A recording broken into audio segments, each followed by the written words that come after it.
Thank you, Ms. Alcala. Now we'll move on to Paul Goluszewski from the LAO. Paul Goluszewski with the Legislative Analyst's Office. The governor's budget has no new financial aid policy proposals this year. However, there are a couple of notable trends related to caseload for financial aid programs for Cal Grants and middle-class scholarships specifically that we thought we would draw to your attention. These are based on existing policies. First, for Cal Grants, the governor's budget is projecting a $137 million increase in the budget year. This is about 7% over the revised current year level. This follows a similar level of growth in this program over the last couple of years, as I think the data was included in Ms. Alcala's presentation.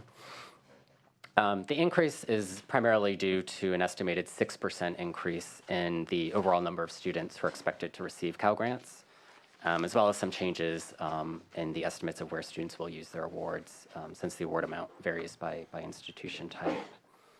And a portion of the increase is related to some recent policy changes. So for example, in the 15-16 budget, you increase the number of competitive awards by 3,250, and that has an impact on the budget year. So that's part of that $137 million increase. In addition to that, a small portion of the Cal Grant increase relates to an increase in the actual award amount, and that is related to UC's increase in its student services fee. UC is increasing this fee by $54 in the budget year, which is a 5% increase, and that increases Cal Grant costs by about $4 million in the budget year.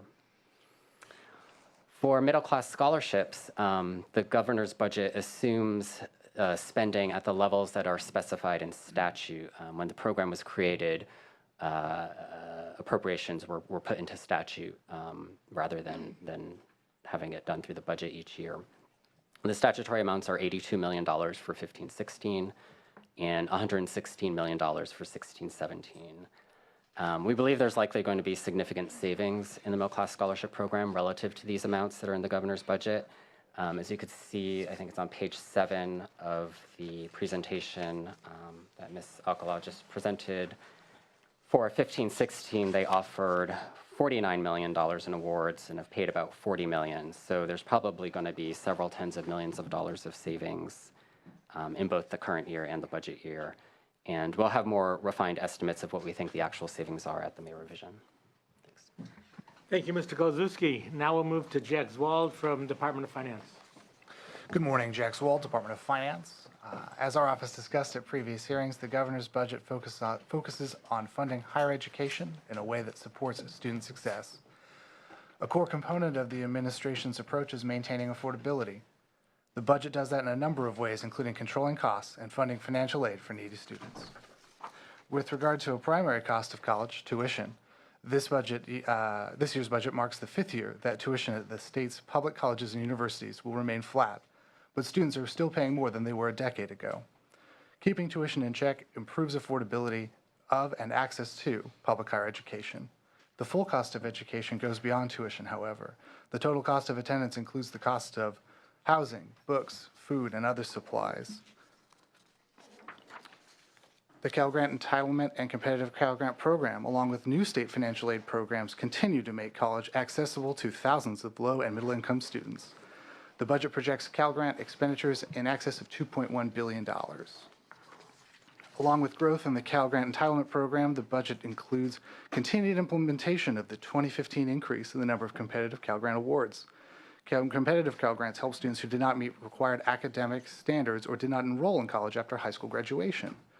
Last year, the number of competitive awards was increased by 3,250 to a total of 25,750 awards. And as these new recipients renew their Cal Grants, the cost of this program expansion will continue to rise. An additional $14 million was included to fund these new grants. In addition to those programs, the state has launched other financial aid programs to help students achieve a college degree. Consistent with existing law, the appropriation for the middle-class scholarship will grow from $82 million in 2015-16 to $116 million in 2016-17. The state has also launched the Full-Time Student Success Grant, which provides qualifying full-time community college students with needed funding to stay on course. Apart from these state programs, public colleges and universities provide students with needed financial aid using their general purpose resources.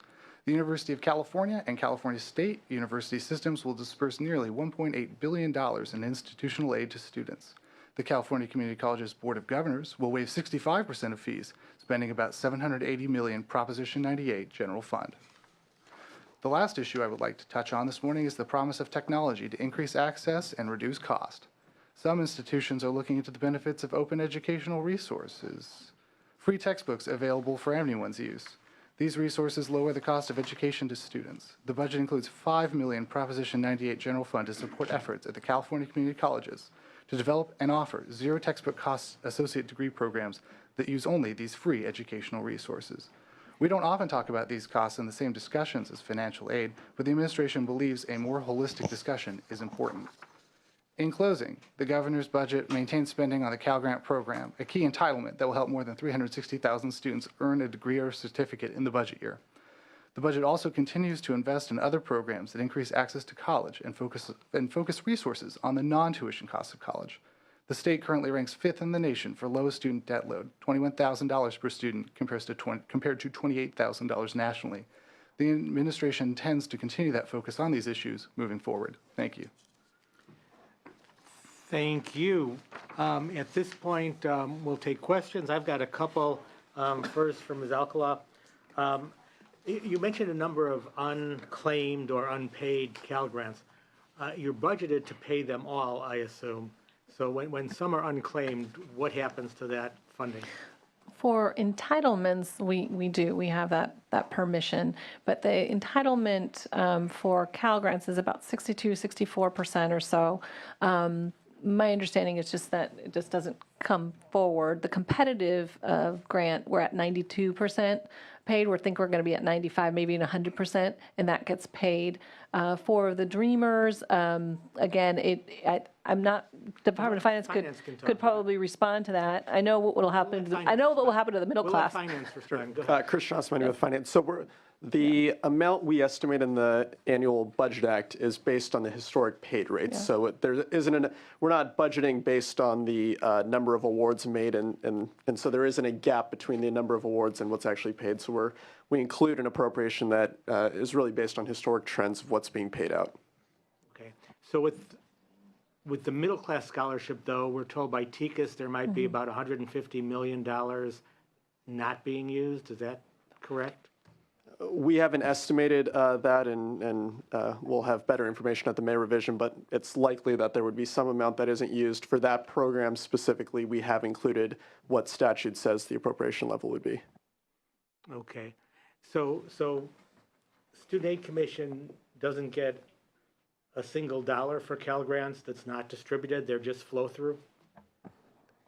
No, I guess the way I would say is there's an appropriation in the budget that we estimate based on kind of historic trends, and so we revised that appropriation in recent years. That money, that appropriation has exceeded what the actual costs are. Those funds generally revert to the general fund. Okay. Our intent, though, is to base I guess when we approach budgeting, our goal is to base it on our best estimate of what the program will cost based on historic paid rates. Sure, and that's appreciated. You do a great job of estimating, but when it's off, I'm concerned about what happens to those additional dollars, because going back to the general fund dilutes them, obviously, as compared to helping students in need. And even those who are getting Cal grants clearly have need over and above what the Cal grant covers for books, for living expenses, et cetera. Would the Student Aid Commission like to see excess funding, whether it's middle class scholarship? I don't want to call it excess, because if it were fully used, it wouldn't be excess, but unused funding. Would that be maybe better used, put into some kind of supplemental grant for students in great need? Well, we're on record with supporting an increase in the Cal grant. also additional competitive grants, because there is, in the entitlement, they have a pretty lower paid rate, 64%, but in the competitive Cal Grant, last year we were at, I believe, at 95% or 95%. We think we're going to be at 100%. We're at 92% now, and we still have through August to go. So there are about a couple 100,000 students on that list that have need-based and the grades that could benefit. But in addition, I think in terms of a middle-class scholarship, we could phase in, go to the 40% pretty comfortably and still be within the limits. Why would you want to? Why would you want to pay You could. 40% of a student whose family is making 150,000 when students whose families are making 30,000 still aren't able to cover their costs? Those families generally have more Cal Grant aid. They have the tuition but not fees in- covered, and the institution generally covers the remainder.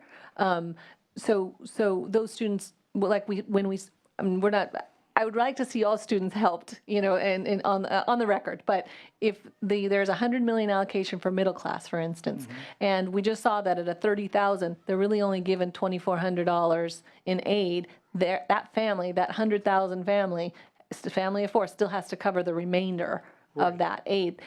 Cal Grant students, although there are many more, and so it depends on just, if there was enough money to cover it all. And there's not. There's not. So you're saying it's better to pay the middle-class students than the poor students? No, I'm not saying that. There's what I'm choices to saying. make. I mean, you're the policymakers. We administer the program, But so I want to rely on your So expertise in this field. I think that because the middle class scholarship is so new, it might be a little quick to do something different, not knowing the actual administration, how going through a few years of it. We have enough money to get to they're in statute, we're at the 40%. There was supposed to be a phase in. We could do that now and still have enough money in that account. Now, if the legislature or the governor decided they want to pay the additional $50 million in more competitive grants, we would support that as well. I mean, so it just depends on which group you want to assist. But moving up to 40% now, I want to be clear, that would be the change if we accelerated the move to 40%. It's We're going to- following the statute now. It Yes. will eventually get there. 2 So years. anything left over now, Yeah. the choice of moving it to 40% or using it for supplemental grants for poor students Yeah. is a choice we can make. We can, although there's going to be an ongoing cost pressure when you do that. If this is one-time money and that money is going to be used, then we have to take, for 2 years, you might be able to do that. But after it's fully phased in, then the Department of Finance or the governor will have to supplement that ongoing for those students that you decide to help, Sure, right? 2 years for paying for poor families is a lot. Yeah. I wouldn't underestimate that. Yeah. One other question. On the 50 million student records that you Yes. keep, I know you're new to the organization. Do they regularly purge files? If so, after how many years? And our technology CIO is here, but we have 50 million records. I don't know that we purge them. No, we archive them, but what needs to happen is we need to go through all the sensitive information and purge that. There is some rules as to information we need to keep forever, but we need to do that, and we need to have the resources and staff to do that. Yeah, if you're, how old are your oldest files? 1955. So this is somebody who's in their 60s or 70s or maybe dead. Why do you keep those files? You can tell me. At this time, the system did not, is this on? Oh. Okay. So at this time, the legacy system did not have a feature that allowed it to, or a process to delete files. So we archive files, but we still have them all. The problem with that, obviously, is that if there is a security problem, and we hear there may be, those files are insecure as well as files that aren't archived. Much better, in my mind, unless you give me a different reason, to get rid of them if you can, but you're saying you can't. Absolutely, no. With the system that we have currently,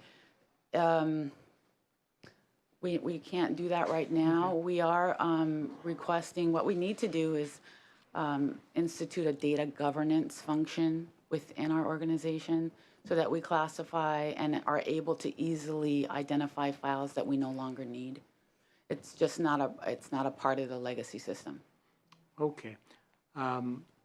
if you can give us maybe a update report on progress made to that end by, say, July 1st, or, well, just, maybe there won't be any progress by July 1st, but let us know where we are, if you would. Okay, sure. Questions from my vice chair?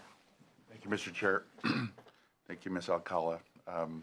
We have a staff report, so I'm on page 26, and I have the 3-year expenditures and positions. So you're holding your positions, but your overall expenditures are going up about 170,000.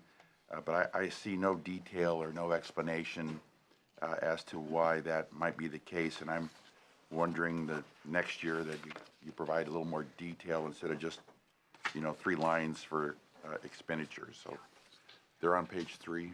Oh, well, my page 26. So you're page 3. You guys Page have juggled the. 3 of the actual account? Okay. And to jump in there, I think most of the increase you see in terms of funding is associated with the grant costs. There's a separate display in our budget that we can provide to you that shows the increases in state operations, kind of the positions and the operations of the organization separately from the increase in the grant costs, which I think will, it doesn't appear as dramatic when you look at it that way, I think. Our administration is about 13 million, and this last year we got 3 positions and 840,000 just to move the grant delivery system and the security aspect of things. We haven't had an increase in staff or personnel or budgets in a very long time. In fact, we suffered about a 33% cut in 07-08 and about 20% reduction in staff. I guess I'll say this way. This is the Budget and Fiscal Review Committee. So realize you've got a CPA on this committee. So a little more, don't be afraid to give me more data, than just some sparse numbers. There's a reimbursement number that goes from 392 to 535 to 840. And that's a funding source. What does reimbursements mean? In that case, the growth, the state funds a portion of the Cal Grant program with federal TANF, temporary assistance for needy families funds, and so there are additional funds available. The policy decisions really made on the TANF side, and this is really just an ability to use those funds for this program. And so there were significant new funds available on a one-time basis in 16-17. So then that number could disappear in 17-18 then? Yes, so we use it and we're, most of those would be one-time funds under our governor's budget. And so it really essentially offsets general fund. So general fund costs would go up to the extent those funds are no longer available. So next year we better look for $1 million pretty much. For the Mr. Golozewski with the LAO, when was the last time you did an analysis of this department and did a report? We've done a number of reports in recent years on various aspects of the Cal Grant program. Are you referring to Cal Grant or to their state operations? You call it CSAC, which means California State Association of Counties, right? Yeah. Sorry, I Student Aid used to be Commission. a board member of CSAC, so it's a different CSAC. I'm just having a little fun with it. But I'm just curious if you could provide me the most recent statement or the link, so I can just kind of get a better grasp of the organization. Sure. We had a relatively short, as I mentioned, the governor didn't have any new proposals for Student Aid Commission, so our analysis this year is relatively brief. In prior years, it's been more extensive. I can provide it to your staff for you. Yeah, it would just be good to see what you covered the last time. When was the last time the state auditor came through and reviewed this department? That I don't know. I could go back with your staff. I could look into that. Then on slide 8, Ms. Alcala, you have this whole nice example of the middle class scholarship. And so just on point 2 on the left side, 4896 times phase in, you put the number 20%, but it almost looks like 50%. So was just curious if I just missed something. Well, we debated on how to reflect this one, but we went with just the 20, at 20% where we are in 15-16, 20% of the tuition and fees, we came up with 2448. At full phase-in, it would have been 4896, so the 40%. We debated back and forth as to how to reflect that. We could have gone to the 50%, Okay. you know what I'm saying? Yeah, so then, or you could have put like a sub on the bullet above it, 20% equals 2448. Yeah. Okay. versus 40% is double that. Then on slide 16,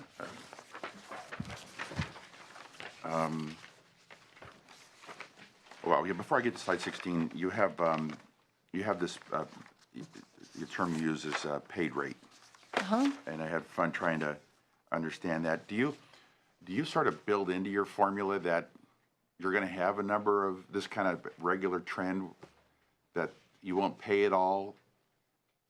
So then do you issue more grants, assuming there would be like someone gives me a gift card and I never use it?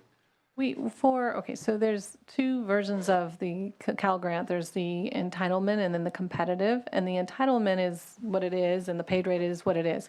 In terms of the competitive, we had run it that way because there's a couple 100,000 other students sort of on that list. But what we've done is once a student doesn't take it up, we add some more and add some more. And so we're now finally at like 95%. We'll probably hit the 100% mark this year because, so we're doing what we can on the competitive side, so no funds go unused there. Entitlement is entitlement and is sort of whoever, avails themselves of that. The middle class scholarship, that's the one where you have about a $50 million left over. And so what to do with that in the next couple of years if you don't phase in all the way. But that's a fairly new program, so it just depends on what you want to do with that. Okay, and then you guys did a survey to figure out why your paid rate was where it is, so I appreciate that. But one of the primary reasons was that students were not aware that they'd been awarded a Cal Grant. So that was Dreamers. Those are for the California Dreamers, the undocumented students. We haven't done one for all the entitlement or the competitive grants, Okay. but for the California Dream, the undocumented, they weren't aware that they had received one. They didn't know they needed to go get it in the office or go, because they have to sometimes submit an additional verification or have registered for 540 status. There are some requirements around that. So it's very troubling that they were unaware. It might have been that they knew that they got something, they weren't sure it was called a Cal Grant. So we've redoubled our efforts. We're calling them personally, we're emailing them, we're mailing them, we're doing what we can to increase that paid rate. And then to slide 16, what are the most frequently asked questions at your call? You have a call center. center. So there's 10 employees sitting there all day long answering questions. Yes, they are. They're answering questions with regards to a particular student's grant, whether they're going to community college, CSU, or UC. And then Catalina, she's the chief program officer, and she can respond to what types of questions there are. They're varied. Catalina Missler. We have 10 staff who answer calls on a daily basis, and they're asking questions regarding how does my Cal Grant work? Why haven't I been paid yet? We also act as an ombudsman for the students, so students who haven't been paid or there's a process that they need to complete, we contact the institutions to ask what's the status of the students so the students can be paid. They ask if I'm not going to school this year, can I take a leave of absence? How can I defer the award? Middle class scholarship, when will I get my payment? So it's a lot. When we start processing awards, it's a lot pertaining to how does the Cal Grant work and how do I get my funds. Prior to that, from January to March 2nd I haven't filled out the FAFSA yet. I need help on that. I haven't submitted my GPA yet. So there's a lot of questions in terms of how the application works and how to get to the point of qualifying for financial aid, including the Cal Grant program. For 12 years, I ran a call center for the Orange County Treasurer Tax Collector. So we have common questions, and so we tried to provide a robust website. It's okay, here's what you usually ask. So if I were to go to your website and I were an applicant, could I key in my name and find my account and then see what I'm missing, like the red asterisks I get on other websites saying you failed to fill this in or whatever it is, and then you'd have less phone time, and then because I understand what you said, they like to talk to people. We could never get around that, but what can we do to reduce the abandon rate? Because there's more ways than just maybe hiring more people. There's ways to use your technology to reduce the abandonment rate, and I'm just wondering, is that available? So we have a couple of tools. If you call into our call center, our toll-free number, and you have been offered a Cal Grant, You're able to key in your social security number or your CSEC ID, and it will provide you information about your Cal Grant. And it's very limited in terms of the information on that the it provides you. That's on the phone. We also have a Web Grants for Students tool online that you can log in, establish an account, and it gives you information of what's missing. If you filed your FAFSA, if we have your GPA, what your GPA is, what award you've been offered, or what pieces are missing in order for you to complete the process. Okay. All right. Well, good luck in improving your abandonment rate. Thank you, Mr. Chair. Thank you. Thank you, panel. Thank you, Senator Morlock. Senator Allen, any questions? Senator Nielsen? Okay, then with that, I would like to thank and excuse this panel. And next on our agenda is public comment on issues covered by the Student Aid Commission session just now. Please line up.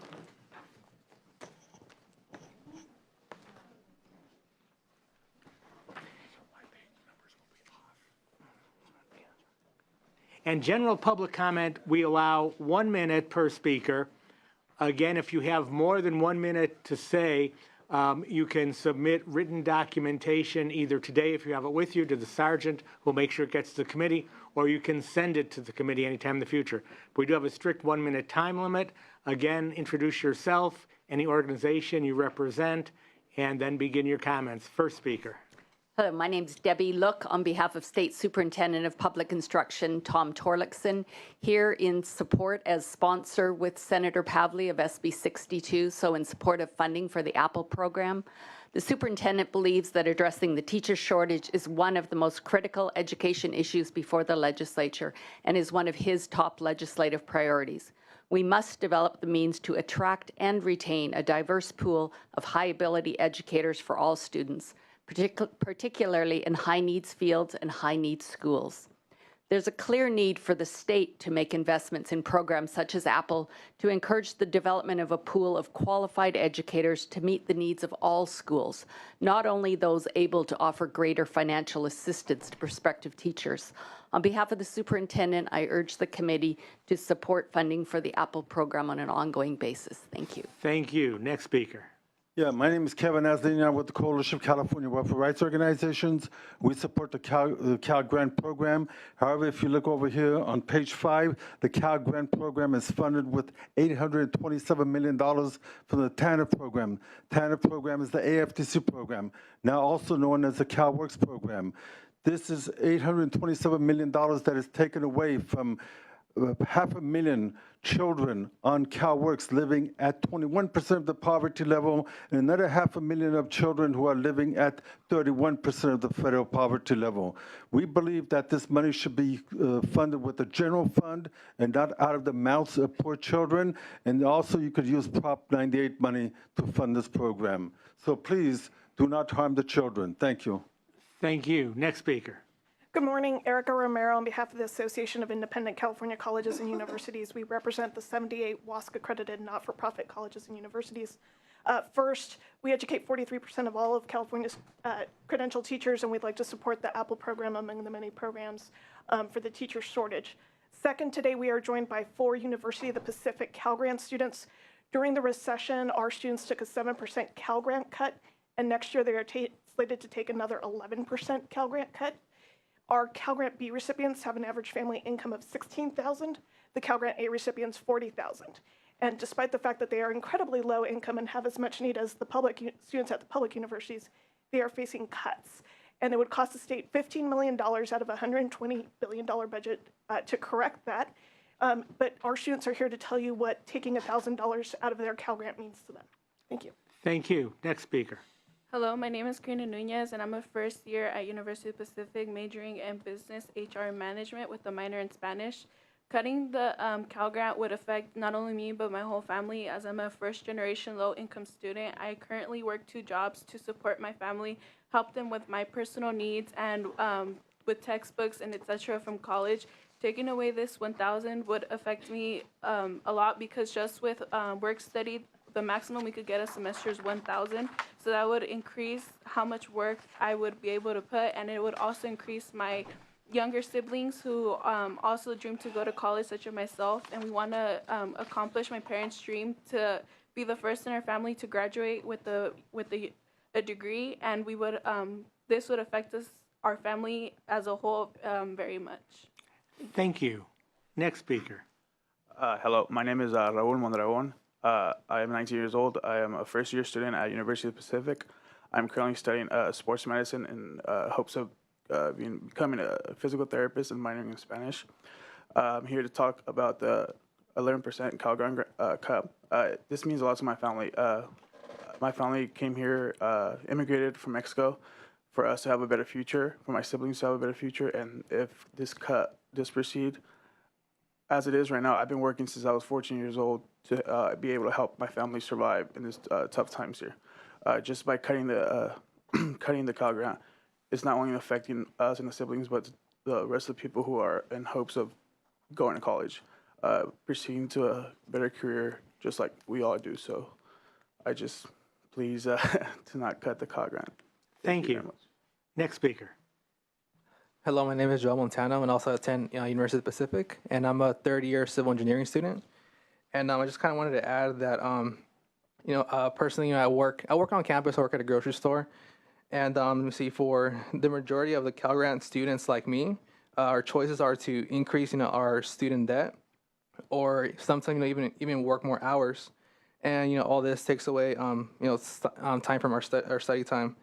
And also, like, another option would be, since our tuition also is increasing for our school, some of the options are that we could possibly not even attend college because we can't afford it. And these are some of the choices that we have to make when we and our families already have financial need. So pretty much me, I transferred from San Joaquin Delta College. And the same thing, I've been working since I started college in order to have, cash, to afford for books and for other necessities. And so, just want to take this time, to kind of like ask you guys if you could just kind of like restore the amount of Cal Grant for the next generation, because, Thank you. Okay. Next speaker. My name is Latimer Deshaun Harris Ward. I'm the first in my family to attend University of the Pacific. I'm currently a freshman chemistry and physics double major at University of the Pacific with a 3.81 GPA. I'm also this year's recipient of the CRC Press Freshman Chemistry Achievement Award, and I seek to further my education after my undergraduate studies, and I plan to do research in the future. For the last decade, my family has struggled. We've been evicted, we've lived in motels, and we've been outsiders in our own country. I believe the proposed 11% reduction in the Cal Grant would be detrimental to future students with similar economic circumstances. If it was initially reduced in 2014 and 2015, I'd have to double the amount of hours I currently work. This would not only interfere with my desire to excel in academics, but would also diminish the time I'd have to engage in my fraternity's philanthropic work and to serve in my community. More importantly, future students with equivalent economic statuses may even be discouraged, if not hindered, from going to college. Like Obama said, we Californians are a tight-knit family. But what does it say about our family if we let our less fortunate brothers and sisters fall and fail? It says that we should invest in our future generations, not take from them. Thank you. Thank you, and congratulations on your award. Next speaker. My name is Barbara Barron. I'm co-director of the California EDGE Coalition, which is a coalition of business, labor, and social justice organizations. Barbara, can I interrupt for a second? I see the students are leaving now. Just want to thank you all. Your testimony was compelling and very well stated and all within the time limit, so thank you so much for taking the time to come here. And I'm sorry I interrupted you, Barbara. No problem, I agree. They deserve commendation. Anyway, our coalition's been very interested, as I think some of you know, in career technical education. And so in the context of this hearing, we want to bring to your attention that we think that the Cal Grant C program has not been serving CT students so well, and we have a few recommendations we'd like you to consider. One is providing a Cal Grant C Access Award, since living expenses are so critical to student being able to complete a degree or certificate. Secondly, think about an entitlement award for low unit CTE programs, because many of the lower unit programs have high value in the labor market. We'd also like to, and we've been in conversation with CSAC about simplifying the Cal Grant C application process. Right now it's complicated and we lose students. And the third is giving them the opportunity to improve the sort of marketing and outreach to CTE students. Great, thank you. Next speaker.